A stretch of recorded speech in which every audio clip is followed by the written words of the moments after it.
Hello everyone! Welcome to another episode of Real Talk with Rod. I'm Rod Mercado. Today I'd like to talk about something that many of us have experienced, but very few people openly discuss. Accent. Or to be more specific, may accent ka nga, so what? Tanungin ko po kayo, have you ever found yourself staying quiet during a meeting because you were afraid people might judge the way you speak? Have you ever rehearsed a sentence several times over before saying it? Or perhaps you have apologized by saying, "Sorry po, my English isn't perfect." If you have, hindi ka nag-iisa. As immigrants, most of us learned English as our second language. Some learned it in school, some learned it at work, some learned it simply because life required it. But somewhere along the journey, many people began believing that having an accent meant they were somehow less intelligent, less educated, less capable. I'd like to challenge that belief today because I don't think it's true. In fact, I think it's one of the biggest misconceptions many immigrants quietly carry. When I first came here in America almost 20 years ago, I realized something very quickly.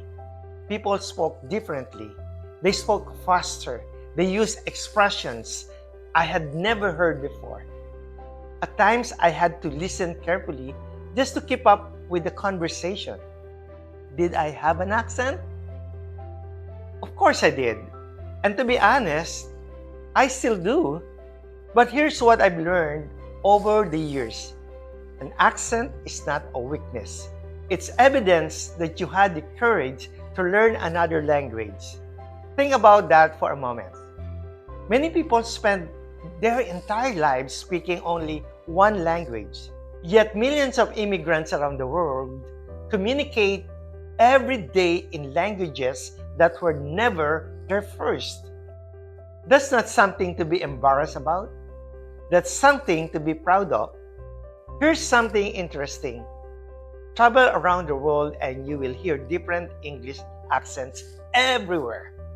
American, British, Australian, Singaporean, Indian, Filipino. None of them automatically tells you whether a person is intelligent.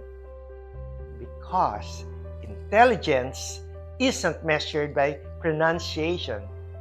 It's measured by how we think, how we solve problems, how we treat people, how willing we are to keep learning. And I've often said, the smartest person in the room isn't always the one who speaks the best English. Sometimes it is the one who asks the best questions. Sometimes it's the one who listens the most. Sometimes it's the quiet immigrant who worked twice as hard just to earn the opportunity to sit at that table. Mga kababayan, huwag nating maliitin ang ating sarili. Hindi sukatan ng talino ang accent. Hindi rin sukatan ng kakayahan ang paraan ng ating pagsasalita. Ang tunay na sukatan ay ang ating character, ang ating sipag, ang ating integridad, at ang paraan ng ating pakikitungo sa kapwa. Kung minsan, tayo mismo ang unang humusga sa ating sarili.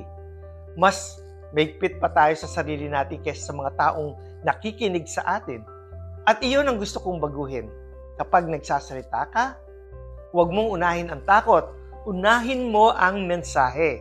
Because people may notice your accent for a few seconds, but they will remember your ideas for a lifetime. Every accent tells a story. It tells people, I left home. I started over. I learned a new culture. I made a mistake. I kept going. I didn't quit. To me, that's not weakness. That's courage. Every immigrant carries a story that deserves respect, not because life was easy, but because we chose to begin again. So the next time someone notices your accent, smile, because your accent is proof that you live a life worth talking about. And if you're raising children or grandchildren here in America, teach them this lesson as well. Never judge someone by the way they speak. Listen to what they have to say.